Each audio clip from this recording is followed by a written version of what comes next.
itu sisa ya, katakanlah tadi suami meninggal, berarti dia meninggalkan anak ya, itu yang pertama dibagikan istrinya, orang tuanya. Nah sisanya itu dibagi buat anak-anaknya. Anak laki-laki 2 kali lipat dari anak perempuan, kecuali kalau misalnya gitu, kalau misalnya eh, anak laki-laki ini kesian nih sama adiknya yang perempuan, oke, dia bagi dulu sesuai dengan yang Allah mau gitu, dibagi dulu, nanti nanti kemudian kakak yang laki-laki itu kakak yang laki-laki itu memberikan kepada adiknya. Jadi nggak boleh langsung, dek, kamu perempuan sendiri kayaknya bagi rata aja, nggak boleh.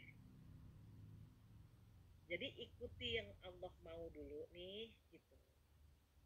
Oh Allah maunya bagaimana gitu ya, maka kita bagi dulu sesuai dengan yang Allah perintahkan, nanti baru di belakang setelah sesuai, oke, bagian dia sekian, bagian B sekian, bagian C sekian misalnya, kemudian si A udah dibagikan, udah tahu bagian dia misalnya 500 juta bagian dia misalnya, oke, dia merasa sayang sama adik-adiknya, tambahkanlah adiknya 100 juta 100 juta atau 200 juta 200 juta, is okay, tetapi dengan catatan sudah dibagikan sesuai dengan aturan Allah terlebih dahulu. Karena memang kalau Allah yang memerintahkan ada keberkahan di sana. Mengapa warisan itu jangan ditunda pembagiannya? Karena kadang-kadang, mohon maaf sekali, ada di antara anak-anak kita yang membutuhkan. Yang menjadi masalah ini qadarullah ya. Suami saya sering banget dipanggil ke rumah ke rumah untuk membahas ini. Jadi pembagian warisan itu nggak mudah gitu. Nggak semua orang bisa nerima.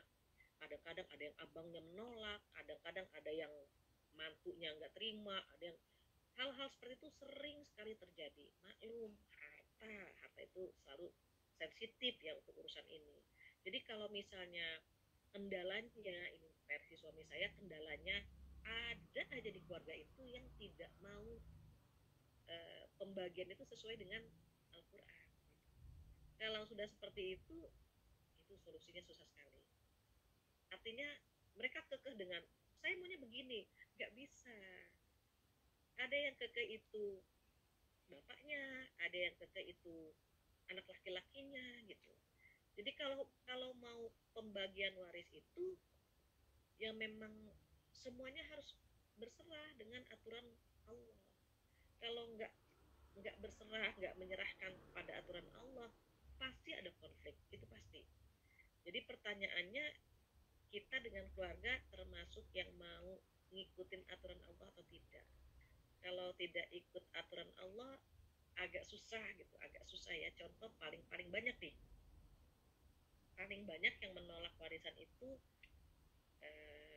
kalau nggak ibunya, anak perempuannya. Mereka ingin sama dong gitu. Kenapa? Karena di lapangan ketika orang tuanya sakit, yang banyak menemani orang tuanya anak perempuan gitu. Anak laki-lakinya nggak pernah hadir, nggak pernah kelihatan gitu ya. Ini yang di lapangan yang terjadi begitu. Tetapi ketika orang tua meninggal, itu orang laki-laki datang semua. Gimana gimana warisan gimana gitu. Itu yang membuat orang tua atau anak perempuan merasa kemarin waktu ayah sakit gitu ya, nggak ada yang datang, nggak ada yang nengok gitu. Pas ayah meninggal semua ribut warisan. Nah kadang-kadang ibunya bilang gini, udah bagi rata aja, yang capek kakak perempuanmu misalnya, atau gitu ya, hal-hal seperti itu ibunya atau anaknya. Nah sebetulnya yang salah itu bukan pembagiannya tetapi oknumnya, atau dalam hal ini anak laki-lakinya gitu ya,